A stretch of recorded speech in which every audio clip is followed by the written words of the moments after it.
গ্রিসের এথেন্সের ব্যস্ত মোনাস্তিরাকি স্কয়ারে দাঁড়িয়ে আছে এক নীরব গম্বুজ তোসিস্তারসিস মসজিদ।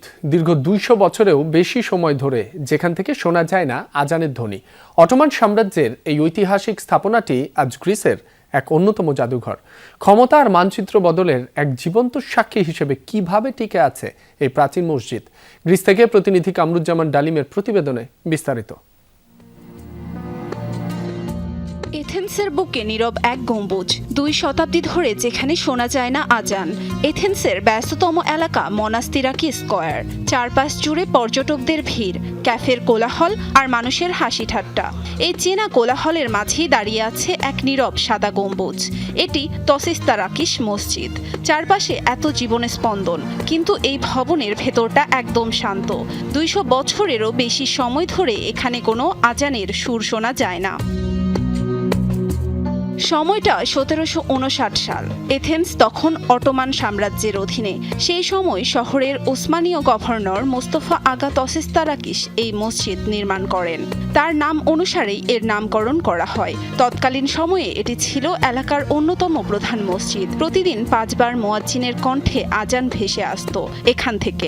মুসল্লিদের যাতায়াতে সবসময় মুখর থাকত মসজিদ প্রাঙ্গণ। ইতিহাসের গতিপথ বদলে যায় ১৮২১ সালে। গ্রিক স্বাধীনতা যুদ্ধ শুরু হলে অটোমান শাসনের অবসান ঘটে। জন্ম নেয় স্বাধীন গ্রিস রাষ্ট্র। রাজনৈতিক এই পট পরিবর্তনের প্রভাব পড়ে ধর্মীয় উপাসনালয়গুলোর উপর। স্বাধীন গ্রিসে তসিস্তারাকিস মসজিদের ধর্মীয় কার্যক্রম পুরোপুরি বন্ধ হয়ে যায় আজান, নামাজ।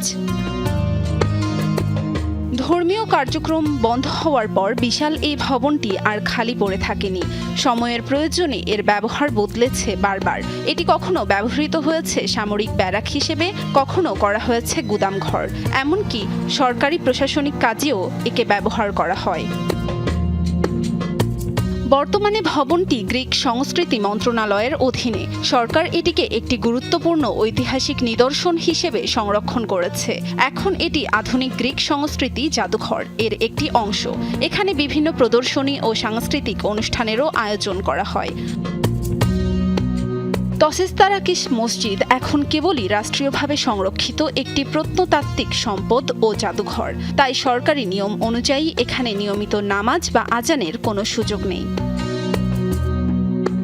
আয়েশা রিজওয়ানা, যমুনা নিউজ।